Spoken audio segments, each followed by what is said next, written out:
Zacarias 11:8 diz: E destruí os 3 pastores num mês, porque se angustiou deles a minha alma, e também a sua alma teve fastio de mim. Amém.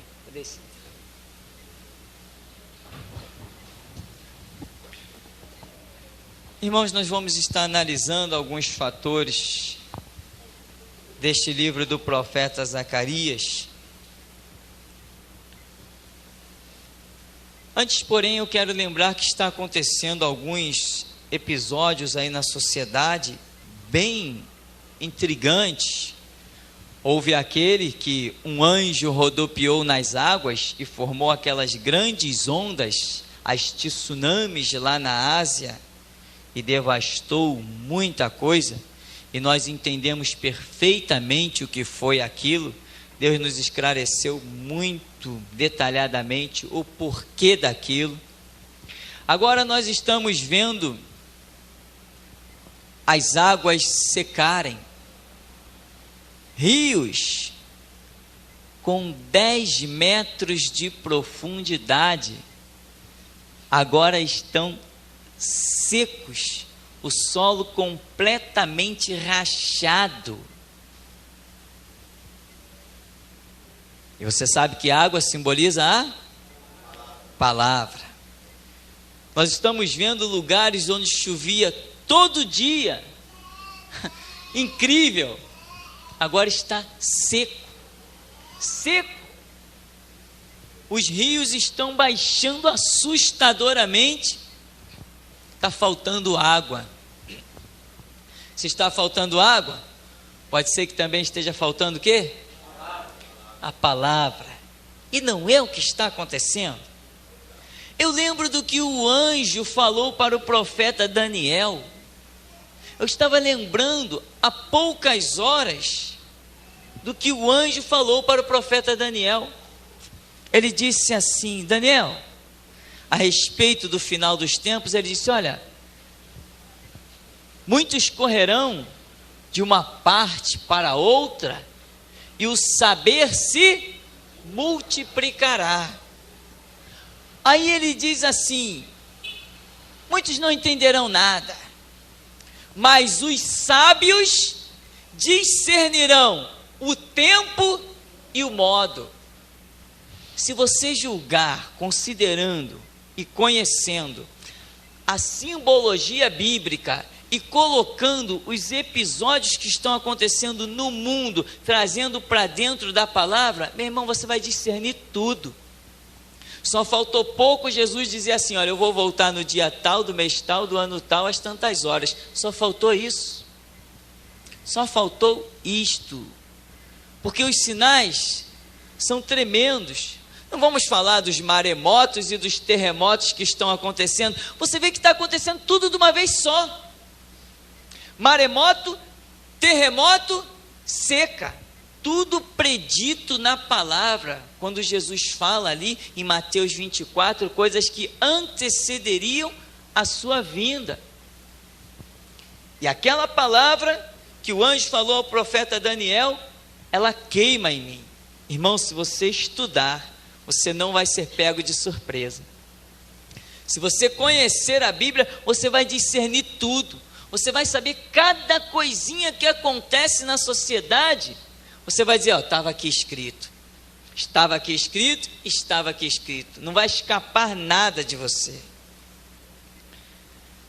Muitos episódios estão acontecendo, enquanto uns estão dizendo assim: não, não tem nada a ver com o espiritual. Nós estamos vendo que Deus está usando tudo para mostrar a sua igreja, aos sábios, aos estudados na palavra.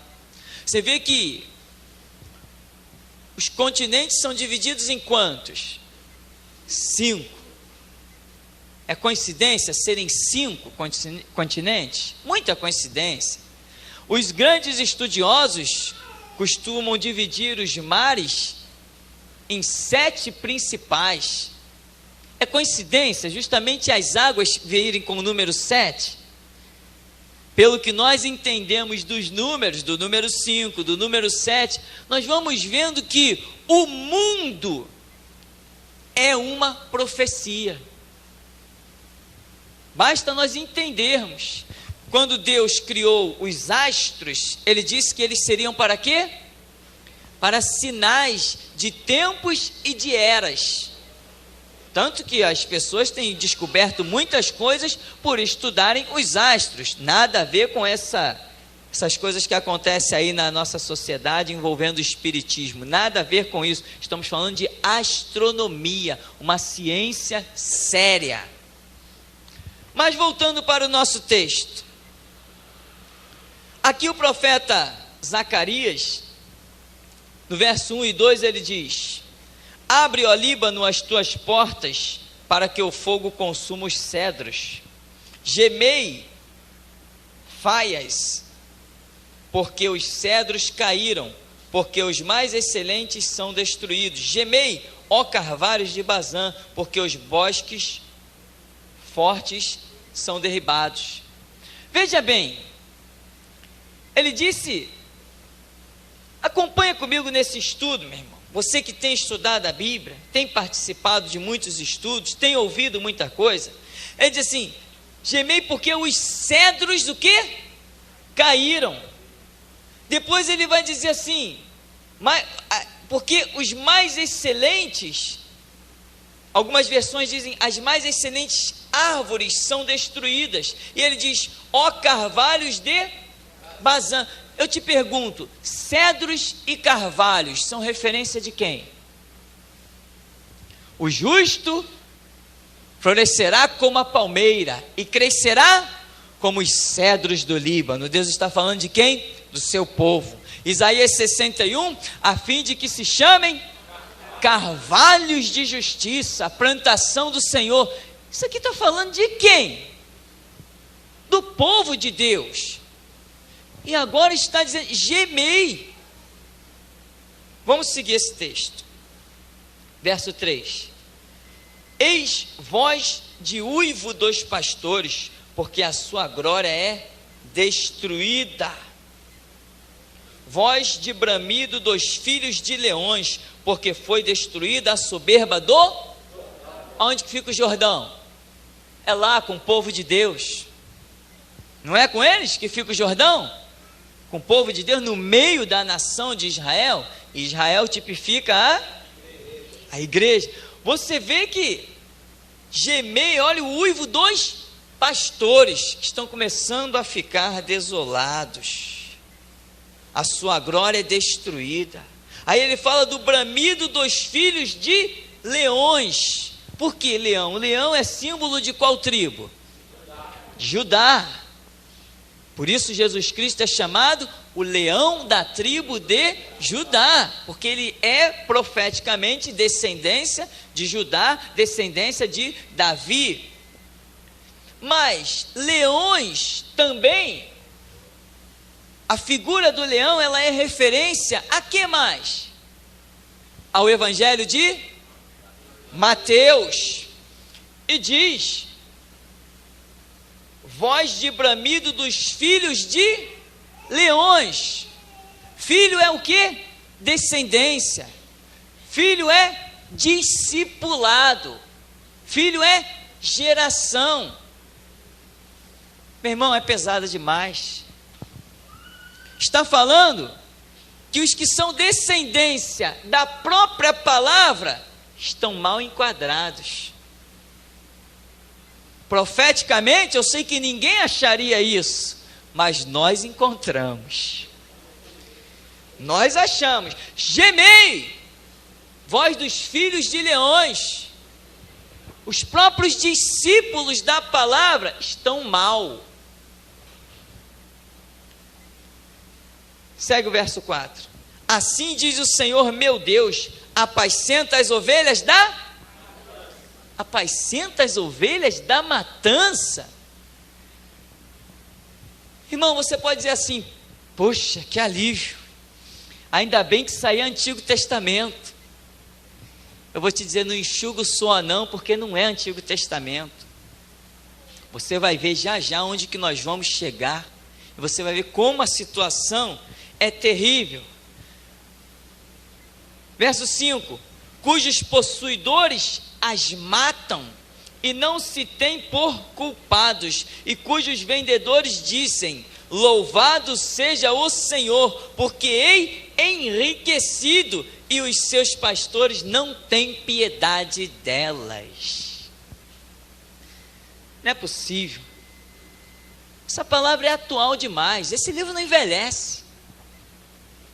Eles estão dizendo: louvado seja o Senhor, porque eu estou rico. E os pastores não têm piedade.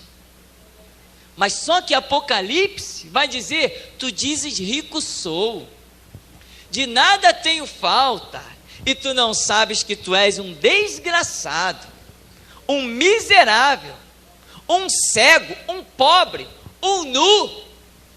Eu te aconselho que de mim tu compres ouro refinado na fornalha, colírio para os teus olhos, vestes para que não apareça a vergonha da tua nudez. Compra de mim. Olha o conceito desse texto, ele é simplesmente estarrecedor, e nós vamos ver de que ele vai tratar. Vamos ao verso 7.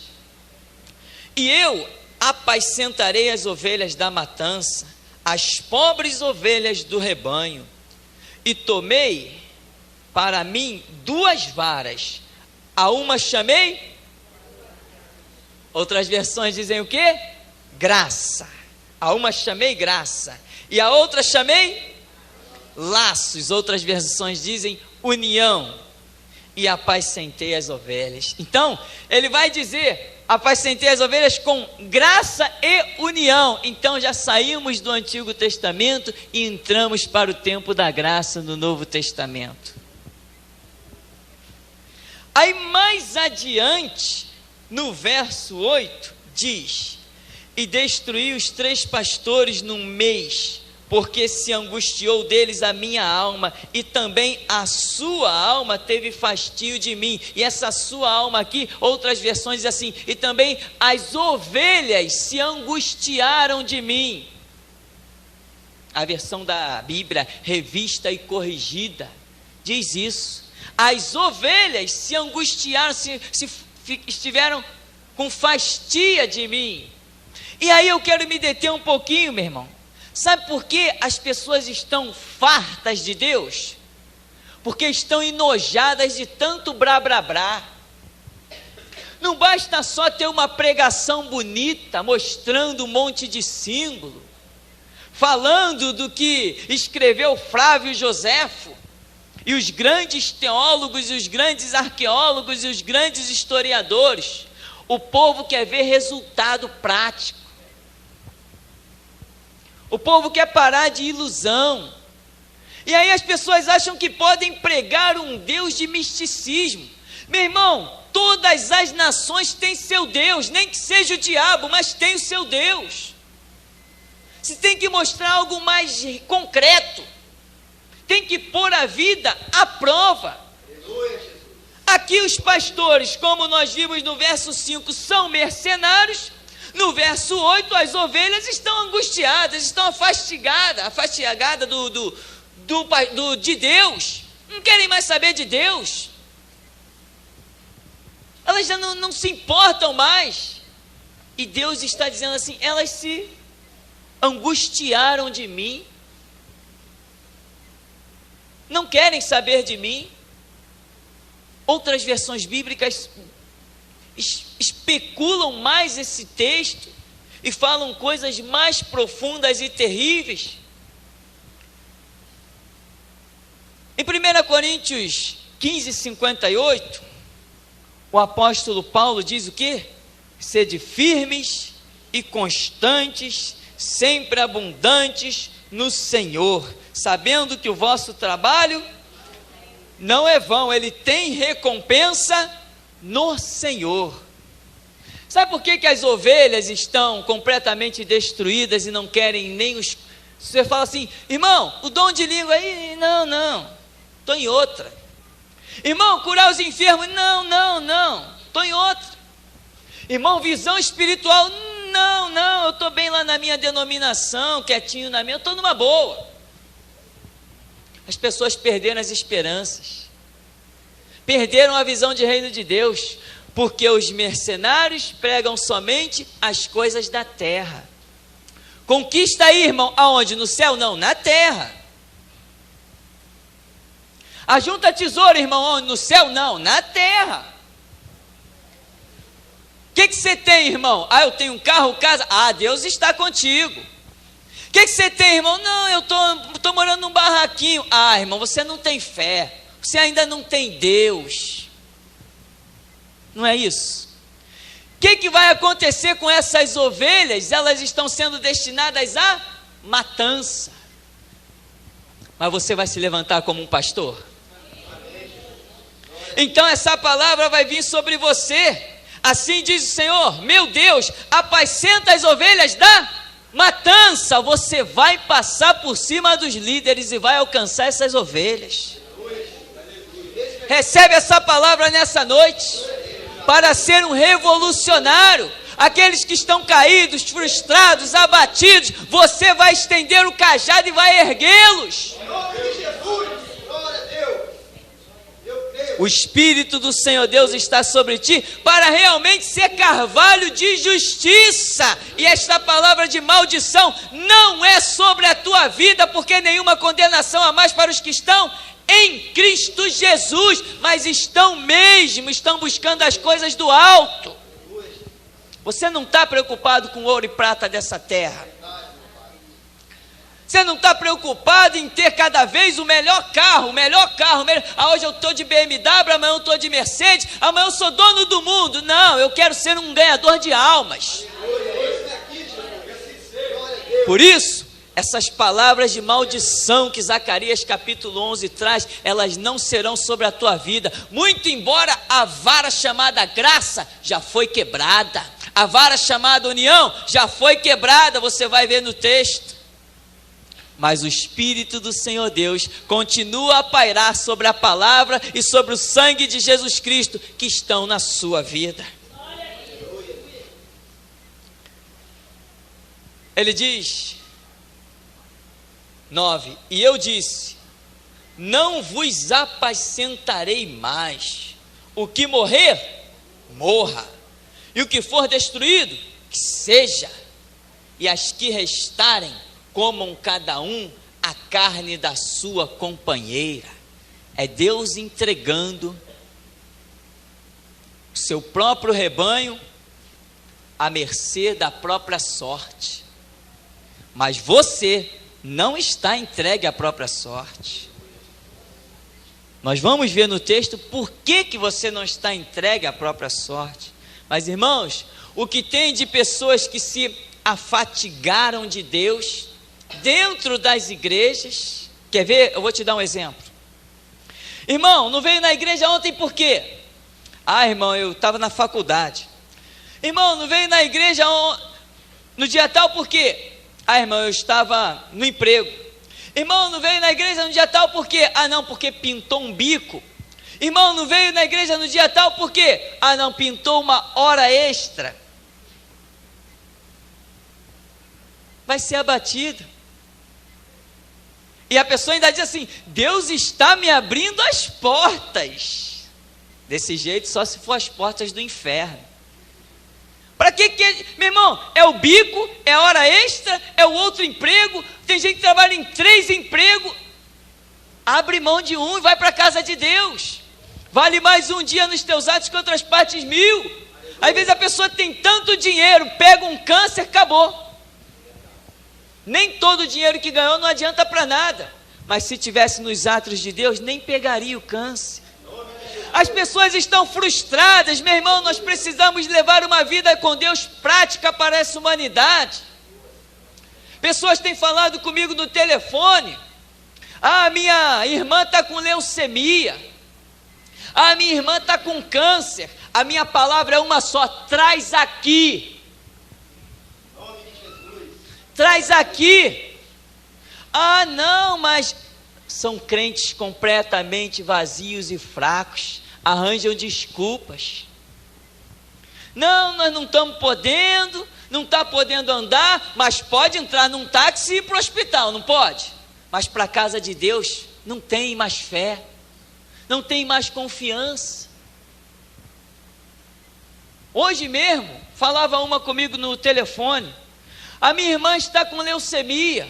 Falei, aonde é? Lá em São Paulo. Falei, traz ela aqui na igreja.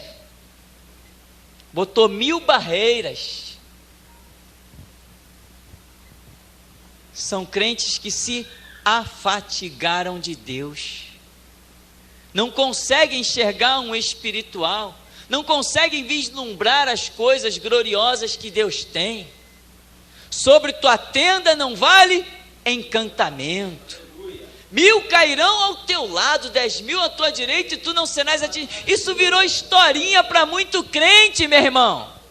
Você precisa comer desta palavra, se levantar no meio desta terra, fazer diferença e mostrar que Deus não morreu, continua vivo, curando câncer, lepra, AIDS, leucemia, arrancando tumor. Você vai impor as mãos e Deus vai operar.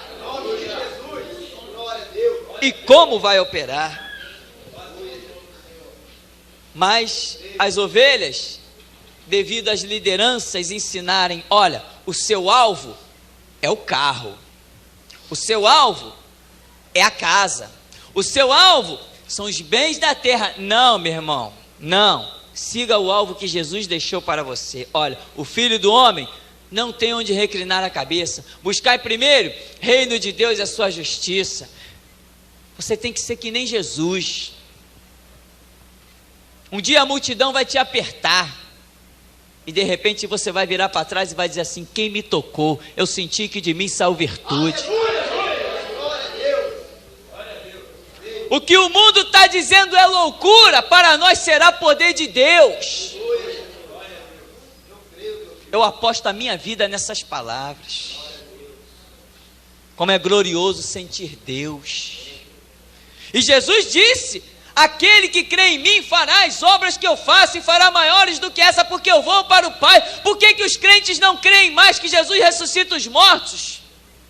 Que pode trocar o sangue de uma pessoa por inteiro, arrancar um tumor de dentro da cabeça, trocar uma vista, trocar um coração. Elas se afatigaram de Deus, perderam a esperança, porque eles ensinaram a buscar as coisas da terra, e as coisas da terra não trazem esperança. Por isso a Escritura diz, quero trazer à memória aquilo que me dá esperança. E o que nos dá esperança senão as palavras de Jesus Cristo? Olha o verso 9.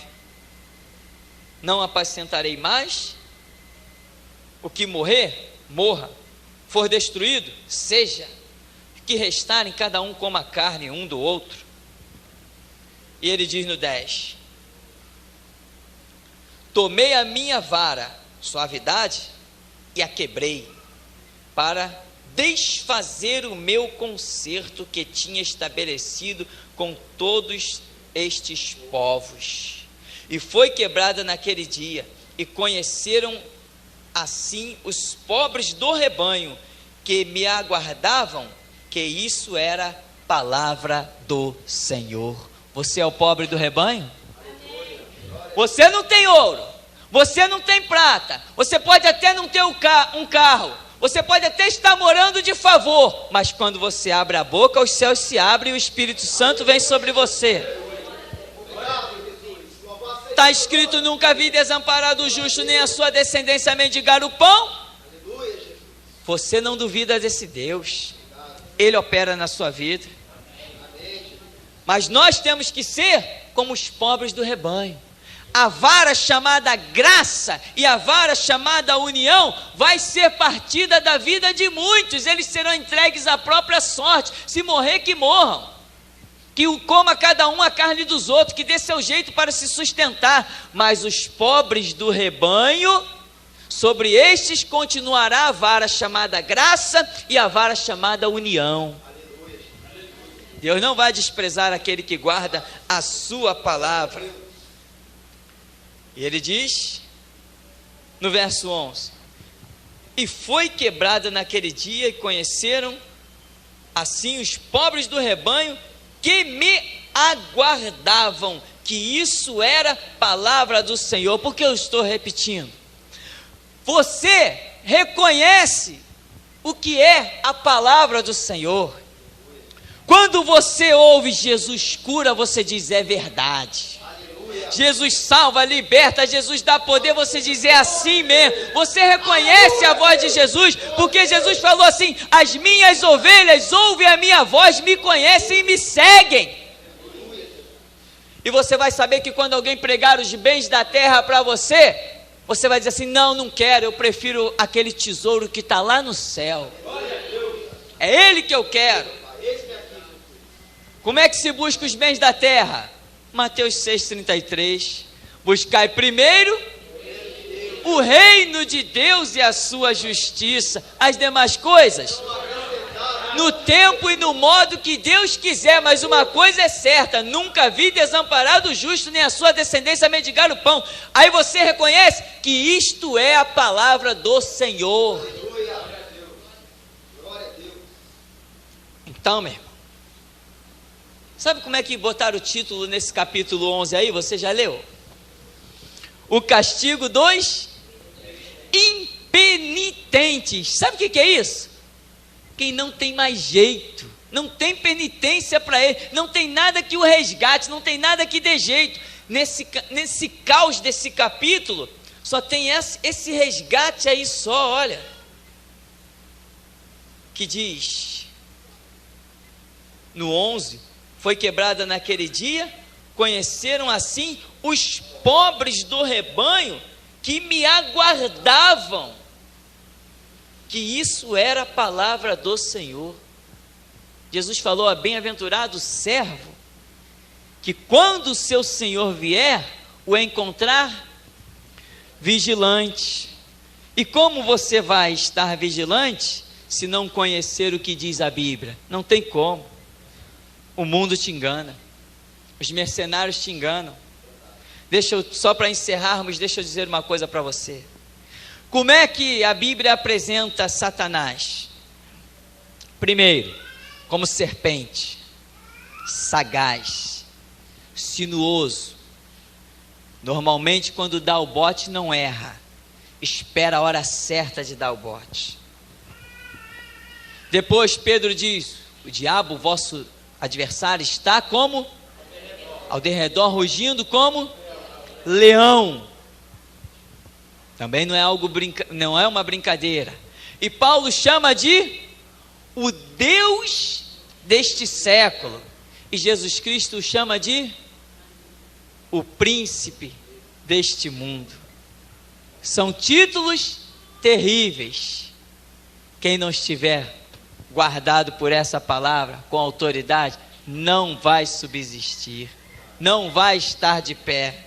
Por isso, meu irmão, o mundo está sendo entregue, as águas estão secando, a palavra está faltando, mas Deus ainda encontrará um rebanho pequeno que faça diferença na terra, para glorificar o seu santo nome. E que o Senhor então nos abençoe em nome de Jesus.